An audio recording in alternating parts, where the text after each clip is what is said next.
Hello dear students, कैसे हैं आप सब। उम्मीद करता हूं कि आप सब खैर वाफियत से होंगे।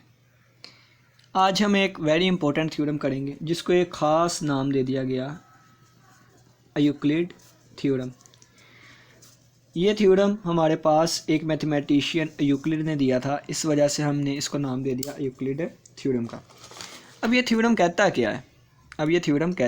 अगर आप सेट ऑफ प्राइम नंबर्स देखें, यानी कि प्राइम नंबर्स का सेट देखें, तो इसको स्मॉल पी से हम शो करेंगे। स्मॉल पी से तो ये 2 से स्टार्ट होता है, 2, इसके बाद आएगा 3, 5, 7, 11, 13 और 17, 19, 23, 29, 31 और सो ऑन, ये चलता जाता है।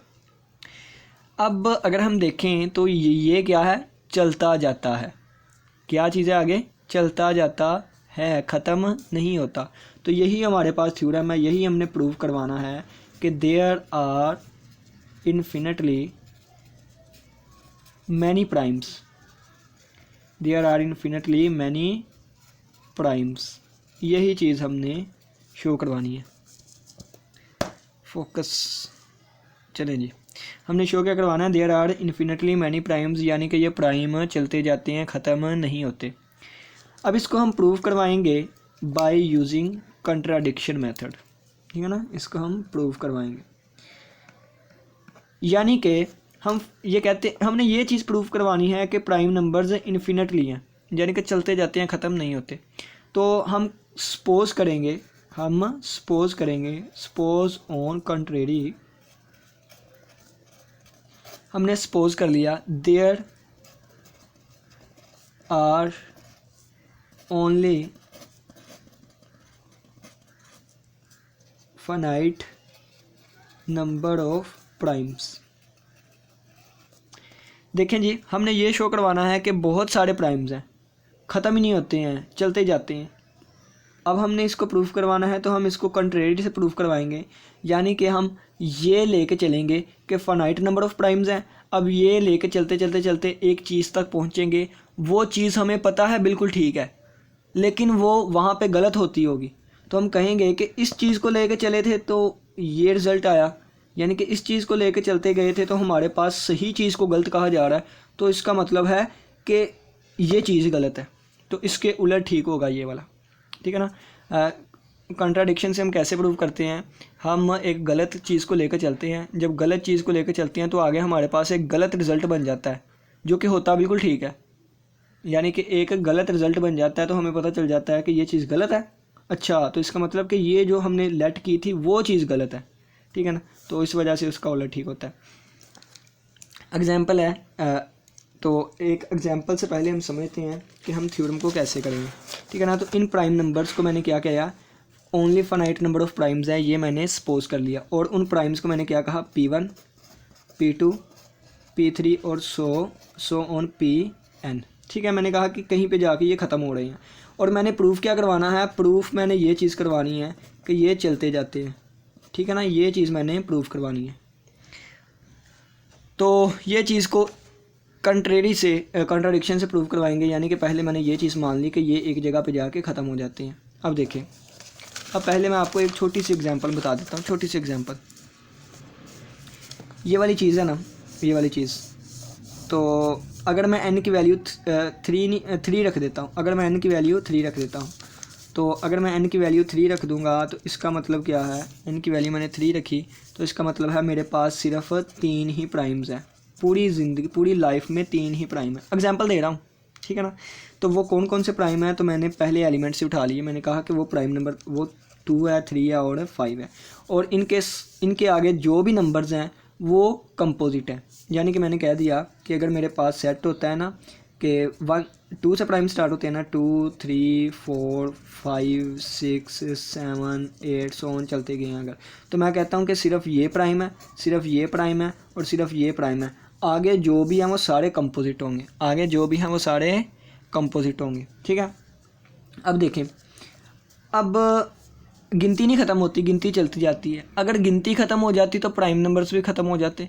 गिनती कभी भी ख़त्म नहीं होती, इस वजह से प्राइम नंबर्स भी ख़त्म नहीं होंगे। अब मैंने कहा कि अगर मैं 2 को मल्टीप्लाई करूँगा 3 के साथ, ठीक है ना, बस 3 ही प्राइम नंबर्स हैं, ये मैंने लेट किया है, फ़र्ज़ किया है। अगर मैंने कहा कि 2 को 3 से मल्टीप्लाई करूँगा, 3 को 5 से मल्टीप्लाई करूँगा, तो इनका आंसर एक नंबर आएगा।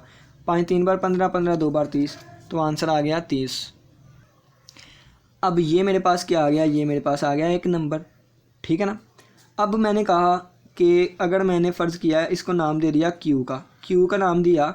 क्यू किसके इक्वल है, 2 multiply by 3 multiply by 5 multiply by +1, ठीक है। मैंने कहा कि क्यू कोई भी एक नंबर है जो कि इन सभी की प्रोडक्ट +1 के इक्वल है, तो इसका आंसर 30 आया था, 30 + 1, तो क्यू का आंसर आ गया एक नंबर 31, ठीक है, 31। अब यहाँ तक ही रुकें और आप देखें प्राइम नंबर कौन से होते हैं। प्राइम नंबर ऐसे नंबर्स होते हैं जिनको सिर्फ़ और सिर्फ 2 नंबर से डिवाइड करते हैं, एक 1 और एक अपना आप यानी कि p, ठीक है। प्राइम नंबर ऐसे नंबर्स होते हैं जो कि जिनको सिर्फ 2 नंबर से डिवाइड करते हैं। और अगर कंपोजिट की बात करें तो कंपोजिट ऐसे नंबर होते हैं जिनको कम से कम 3 नंबर डिवाइड करते हैं, एक 1, एक अपना आप और एक इन दोनों के दरमियान, यानी कि इन दोनों के दरमियान भी कोई नंबर आएगा, वो भी इसको लास्ट में डिवाइड करेगा, ठीक है ना। तो प्राइम नंबर के कम से कम 3 डिवाइजर्स होते हैं, प्राइम नहीं, कंपोजिट नंबर के कम से कम 3 डिवाइजर्स होते हैं, ठीक है ना। फ़र्ज़ किया मैंने 4 ही लिया, तो 4 को 1 भी डिवाइड करेगा, ठीक है, 1 भी डिवाइड अपना आप भी करेगा यानी कि 4 भी, और इन दोनों नंबरों के दरमियान भी एक नंबर डिवाइड करेगा, वो आ गया 2, ठीक है ना। तो ये 4 हमारे पास क्या है, एक कंपोजिट नंबर है। इसी तरह अगर 8 की बात करें तो एक अपना आप डिवाइड करेगा, एक 1 डिवाइड करेगा, एक अपना आप डिवाइड करेगा, एक 2 भी करता है और 4 भी करता है। बाकी 2 नंबर्स जो आए तो वो 1 और 8 के दरमियान वाले आए, ठीक है। तो कम से कम 3 डिवाइड करेंगे, ज़्यादा से ज़्यादा जितने मर्जी डिवाइड करें, तो ये मेरे पास कंपोजिट नंबर होते हैं, ठीक है। मैंने कहा था कि दुनिया में सिर्फ 3 ही प्राइम्स हैं, ये मैंने सपोज़ किया था, ये मैंने लेट किया था, कंट्रेरी लेट की थी। तो 1 2 और 3 सिर्फ यही प्राइम है, इसके अलावा बाकी सारे कंपोजिट हैं। तो जब मैंने इनको मल्टीप्लाई किया और +1 किया और इसको एक ख़ास नंबर के इक्वल रखा क्यू के, यानी कि क्यू कोई भी एक नंबर है। अब मैंने कहा था सिर्फ 3 ही प्राइम्स हैं, मैंने कहा था सिर्फ 3 ही प्राइम्स हैं, लेकिन एक नंबर ऐसा आ गया कि अगर मैं इसको देखूं कि इसके डिवाइज़र कितने हैं, तो इसके डिवाइज़र सिर्फ 2 ही है, यानी कि एक और प्राइम आ गया। मैंने कहा था दुनिया में सिर्फ 3 ही प्राइम है, एक और प्राइम आ गया, यानी कि ये मैं चीज़ लेके चला था, आगे जाके मेरा रिज़ल्ट यही चीज़ गलत हो गई। तो इसका मतलब है ये चीज़ बिल्कुल गलत है।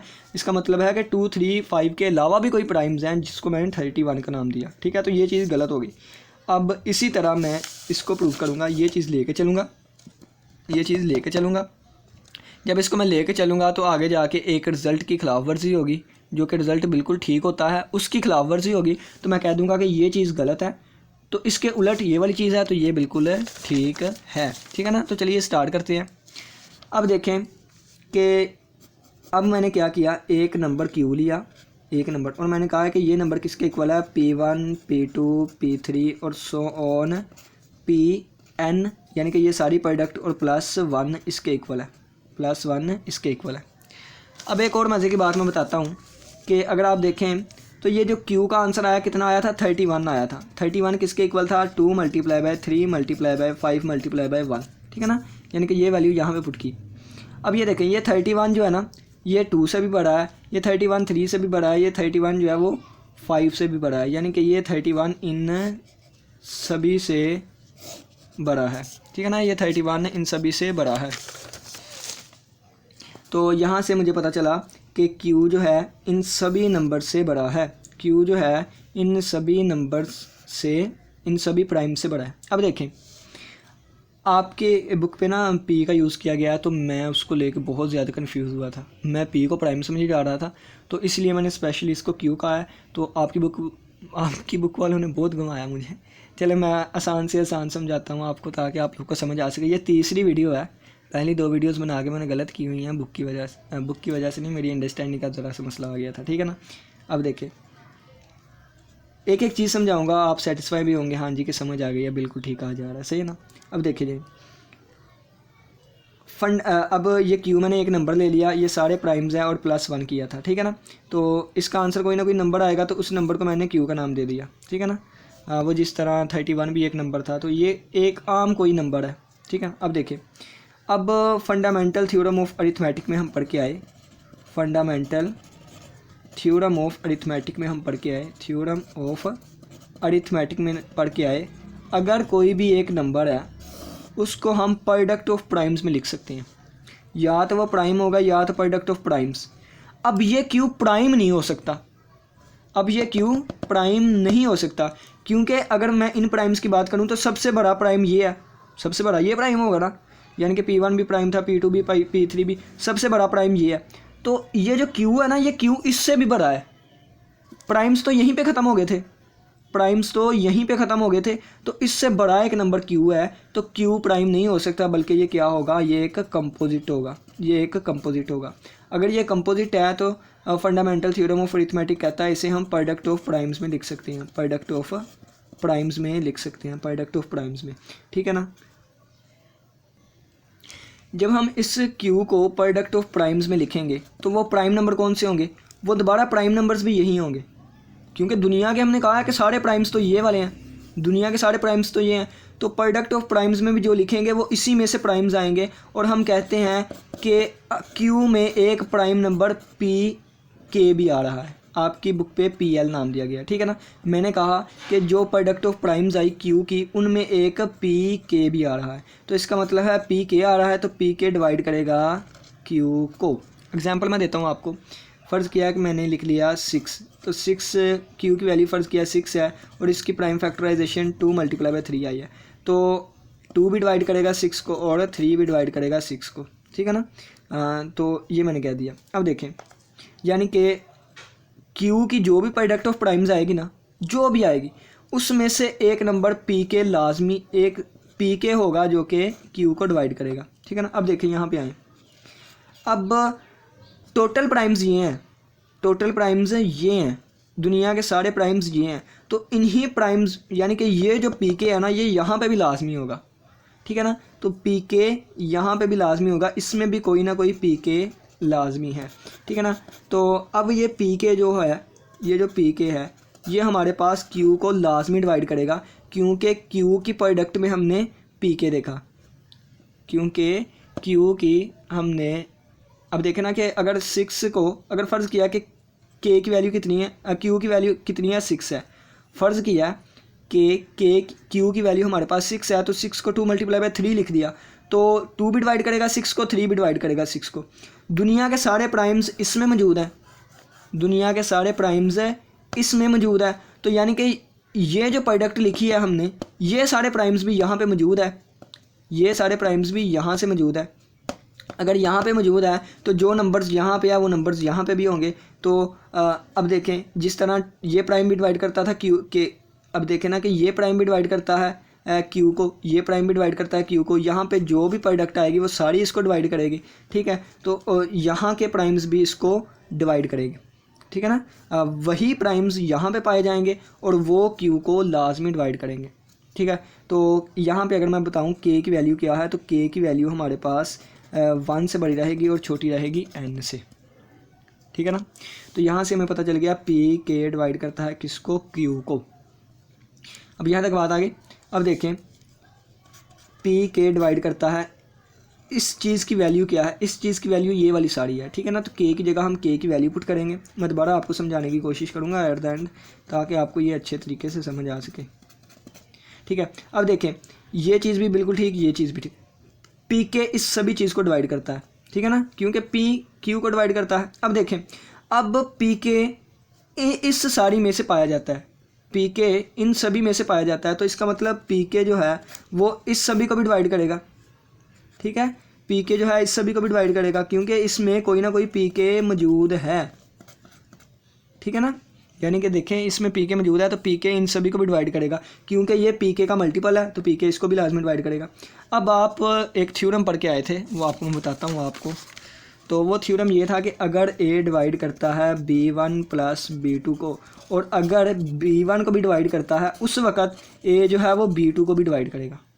या इस तरह कह लें कि अगर A डिवाइड करता है B1 + B2 को और A जो है वो B2 को भी डिवाइड करेगा, तो इसका मतलब है A जो है फिर B1 को भी लाजमी डिवाइड करेगा। अगर ए इस सारे को डिवाइड करता है और इन दोनों में से किसी एक को डिवाइड कर गया, फिर वो दूसरे को ऑटोमेटिकली डिवाइड करेगा। इसी तरह अगर आप देखें तो पी के जो है इस B1 प्लस B2 को भी डिवाइड करता है, यानी कि इस सारी चीज़ और इसको भी डिवाइड करता है। देखें ना कि इस सारी चीज़ को और इसको भी डिवाइड करता है और इन दोनों में से एक को भी डिवाइड कर गया, तो इसका मतलब ऑटोमेटिकली देन पी के डिवाइड करेगा दूसरे नंबर को भी। ये B1 फ़र्ज़ कर लें, ये B2 फ़र्ज़ किया, पी के जो है B1 प्लस B2 को भी डिवाइड करता है, पी के जो है वो B1 को भी डिवाइड करता है, ये B1, ठीक है। तो पी के जो है B2 को भी डिवाइड करेगा, यानी कि 1 को भी डिवाइड करेगा। और कभी भी ये क्या था, प्राइम नंबर था, इनमें से उठाया था, ठीक है, इनमें से उठाया था प्राइम नंबर। तो कभी भी एक प्राइम नंबर 1 को डिवाइड नहीं करता, कभी भी एक प्राइम नंबर 1 को डिवाइड नहीं करता है। तो इसका मतलब प्राइम नंबर की डेफिनेशन गलत हो जाएगी अगर हम इसको लेके चलें। तो यानी कि ये चीज़ गलत आ गई। तो गलत क्यों आई? क्योंकि हमने कंट्रेरी में सपोज ही गलत चीज़ की थी, यानी कि ये जो हमने लेट किया था, यानी कि ये जो चीज़ हमने लेट की थी ये बिल्कुल गलत है, इसके उलट ठीक है, और वो ये वाली चीज़ है, वो ये वाली ठीक चीज़ है, ठीक है ना। तो अब आपको बस हमारा थ्योरम हो गया, यही हमने प्रूव करना था। और बाकी अब आपको जो कंसेप्ट रहता है ना वो आपको थोड़ा सा समझा देता हूँ। वो कंसेप्ट हम यहाँ पे समझते हैं। देखें, दोबारा कंसेप्ट समझ लीजिएगा। हमने कहा कि Q एक कोई भी नंबर है, ठीक है, और इसको हमने इस प्रोडक्ट में लिखा, यहाँ पे कोई ना कोई पी के भी मौजूद होगा, ठीक है ना, और +1, ठीक है। तो अकॉर्डिंग टू द अब ये प्रोडक्ट ऑफ प्राइम्स नहीं है सारी, क्योंकि यहाँ पे +1 भी हो गया। ये प्रोडक्ट ऑफ प्राइम्स नहीं है सारी, क्योंकि यहाँ पे +1 हो गया, ठीक है। तो हमने कहा कि according to the fundamental theorem of arithmetic हम इनको प्रोडक्ट ऑफ प्राइम्स में लिख सकते हैं। और फ़र्ज़ किया कि ये Pn तक गई थी, तो हमने फ़र्ज़ किया ये Pt तक गई है, यानी कि कोई भी प्राइम्स हो सकते हैं ये वाले, ठीक है ना, ये कोई भी प्राइम्स हो सकते हैं, ठीक है ना। तो अब देखें कि अब ये प्राइम्स सारे भी हमने यहाँ से उठाए गए हैं, Pk तक कर लें, ठीक है ना, Pk नहीं Pt तक कर लें, और इसमें भी एक Pk लाजमी पर। अब ये देखें, अब ये सारी प्रोडक्ट ऑफ प्राइम्स, यहाँ ये प्रोडक्ट ऑफ प्राइम है और ये दुनिया के सारे प्राइम्स थे, ठीक है, ये दुनिया के सारे, तो ये वाले प्राइम्स भी यहाँ पे लाजमी पाए जाएंगे, ठीक है, ये वाले प्राइम्स भी यहाँ पे लाजमी पाए जाएंगे। और वहाँ से हमने एक Pk उठा लिया, तो हमने कहा Pk जो है वो किसको डिवाइड करेगा, Q को डिवाइड करेगा, ठीक है ना, क्योंकि यहाँ से एक नंबर ये सारे डिवाइड करते हैं, तो Pk भी यहाँ पे मौजूद है, Pk यहाँ भी मौजूद है, Pk इसको लाजमी डिवाइड करेगा, ठीक है ना। अब देखिएगा, अब हमने कह दिया कि Pk यहाँ से उठाया था ना, तो Pk इसको भी डिवाइड करेगा लाजमी, ठीक है ना, सो ऑन, क्योंकि इसमें Pk मौजूद है, ठीक है ना। अब Q की वैल्यू हम पुट की रहे, Q की वैल्यू क्या थी, P1 P2 so on Pn और +1, ठीक है। Pk इसको डिवाइड करता है और Pk इस सभी को डिवाइड करता है, यानी ये B1 है प्लस B2 है, ये Pk डिवाइड करता है B1 को डिवाइड करता है B1 प्लस B2 को भी करता है। तो इसका मतलब Pk जो है वो B2 को भी डिवाइड करेगा, यानी कि 1 को भी डिवाइड करेगा। ये प्राइम नंबर था, प्राइम नंबर कभी भी 1 को डिवाइड नहीं करता, इस वजह से ये चीज़ गलत है। और इसका मतलब क्या है कि जो चीज़ हम अज्यूम करके लेके आए थे, सपोज करके लेके आए थे, वो गलत है। और सपोज हमने की थी फाइनाइट नंबर ऑफ प्राइम्स, ठीक है। तो इसके उलट ठीक हो जाएगा। उलट क्या है कि there are infinitely many primes. अब इसके बाद आपके यहाँ थ्योरम आ जाता है डिरिचलेट थ्योरम ऑन प्राइम्स, कि अगर a और m कोई भी दो इंटीजर्स हैं, उनकी GCD 1 है, then there infinitely many primes होंगे। Are congruent to modulo m that is there are infinitely many primes, जो कि इस इक्वेशन को सेटिस्फाई करेंगे। p की अनगिनत वैल्यूज़ होंगी, ठीक है ना। यानी कि देखें उन्होंने क्या कहा, a और m की GCD 1 है, तो p की बहुत सारी वैल्यूज़ होंगी जो इस कंडीशन को सेटिस्फाई करेंगी। तो the proof of Dirichlet's theorem is quite complicated. उन्होंने कहा है कि डिरिचलेट थ्योरम का जो प्रूफ है वो इस वजह से छोड़ दिया गया है क्योंकि ये कॉम्प्लिकेटेड है। So we will not be able to given in this book. So हम इस एबल नहीं है, इस काबिल तो नहीं, अब हम कह सकते हैं कि डॉक्टर अब्दुर्रहमान साहब ने बुक लिखी है कि हम इसको इस बुक में शामिल कर सकें। Moreover we will study about congruence in next chapter. ताहम इसके अलावा हम कॉन्ग्रुएंस को नेक्स्ट चैप्टर में पढ़ेंगे, ठीक है। उन्होंने कहा है कि इस इक्वेशन को बहुत सी वैल्यू सेटिस्फाई करती है, ठीक है, यानी कि प्राइम्स की बहुत सी वैल्यूज़ होंगी यहाँ पे, इन्फिनिट मैनी प्राइम्स होंगे, इन्फिनिट मैनी पी होंगे जो कि इसको सेटिस्फाई करती है। और इसका प्रूफ जो है वो डिरिचलेट थ्योरम है और बहुत कॉम्प्लिकेटेड है, और हम ऐसे नहीं है कि इसको इस बुक में ऐड करें, ठीक है ना, हम नहीं कर सकते। ताहम हमने थ्योरी ऑफ कंग्रुएंसेस नेक्स्ट चैप्टर दिया हुआ है। कंग्रुएंस के बारे में आप सीख जाएंगे, लेकिन डिरिचलेट थ्योरम जो है वो कॉम्प्लिकेटेड है, जिस वजह से हमने उसको इस बुक में नहीं दिया। अब आप लोग के लिए एक सजेशन है जिस पर मैं तो नहीं अमल कर सकता, लेकिन शायद आप लोग कर सकें। ये आपको चीज़ बता दी है ना, तो अगर आप इस चीज़ को घर बैठ के ही प्रूव कर लें, इसका प्रूफ तो नहीं किसी ने आपको दिखाया, अगर आप इसको प्रूफ कर लें तो आप, मैं कहता हूँ कि मैथमेटिशियन है। और अगर आप डिरिचलेट थ्योरम का स्टेटमेंट पता चल गई कि ए और एम की जीसीडी 1 है तो इसको बहुत से प्राइम सेटिस्फाई करेंगे। अब इसका थ्योरम कॉम्प्लिकेटेड है, हमारी बुक में नहीं है, और अगर आप घर बैठ के ये थ्योरम कर लें तो आप एक मैथमेटिशियन है, सही है ना। तो बाद में इंटरनेट से देख लीजिएगा क्या थ्योरम का प्रूफ कैसे है और मैंने ठीक किया है या नहीं, ठीक है ना। तो ये आप खुद करने की कोशिश कीजिएगा, होमवर्क तो नहीं मैं देता, ये आप लोग की अपनी चॉइस है, ठीक है ना। अगर कर लेंगे तो मैथमेटिशियन, अपने आप को मैथमेटिशियन साबित करने के लिए आपके पास एक अच्छा मौका है। इसी के साथ इजाज़त दीजिए। नेक्स्ट हम देखेंगे 2/√2 इज़ ए इरेशनल नंबर, इसको हम प्रूफ करेंगे। इसके अलावा नेक्स्ट हमारे पास अगर देखें तो ये थ्योरम है, इसको भी मैं देखूंगा अगर करना होगा तो। इसके अलावा ये देखें 3.1 क्वेश्चंस हैं। ये क्वेश्चंस बहुत ज़्यादा लेंथी है, हमें टीचर्स ने नहीं करवाए हुए, नहीं ना करवाए। और अगर हम देखें तो ये प्राइम्स में आते तो हैं, लेकिन ये क्वेश्चन बहुत लेंथी है। ये देखें, एक क्वेश्चन यहाँ से स्टार्ट हुआ, ये पूरा पेज यहाँ पे जाकर ख़त्म होता है, ये नेक्स्ट पेज भी, ठीक है। तो इन पे हम फ़िलहाल अपना टाइम नहीं लगाएंगे। अगर मोटी मोटी और इम्पोर्टेंट चीज़ें करेंगे, अगर एट द एंड हमारे पास टाइम बचा तो हम ये कर लेंगे, क्योंकि टीचर्स ने हमें ये चीज़ें नहीं करवाई हुई। तो वो चीज़ें तो हम पहले करें ना, कि जो टीचर्स ने करवाई हैं। अगर पेपर में वो आ गए तो हम क्या कहेंगे कि हमने ये चीज़ें नहीं की, तो वो चीज़ें पहले कवर कर लेते हैं। इसके बाद अगर टाइम बचा तो हम इनको लाजमी देखेंगे, और अगर ना भी कर सके ये चीज़ें, अगर पेपर में आगे हम टीचर को कह तो सकते हैं ना कि टीचर जी हमें ये चीज़ें नहीं थी करवाई, सही है ना। तो इन चीज़ों को हम एट द एंड करेंगे। बस ये तो हमने लाजमी करना है √2 वाला, और अगर टाइम हुआ तो थोड़ा सा ये भी करेंगे, और ये अगर हो गया तो ठीक है, नहीं तो हम इसी के साथ ये आखिरी लेक्चर होगा। इसके बाद फिर हम नेक्स्ट चैप्टर स्टार्ट करेंगे। ये बताऊंगा उसमें, और ये वाली चीज़ बताऊंगा, और फिर हम नेक्स्ट चैप्टर को स्टार्ट करेंगे, ठीक है ना। क्वेश्चंस हम एंड पे देखेंगे अगर टाइम हुआ और आप लोग की मर्ज़ी हुई। इसी के साथ इजाज़त दीजिए। अल्लाह हाफिज़, अल्लाह निगहबान। किसी का कोई भी क्वेश्चन हो पूछ सकते हैं।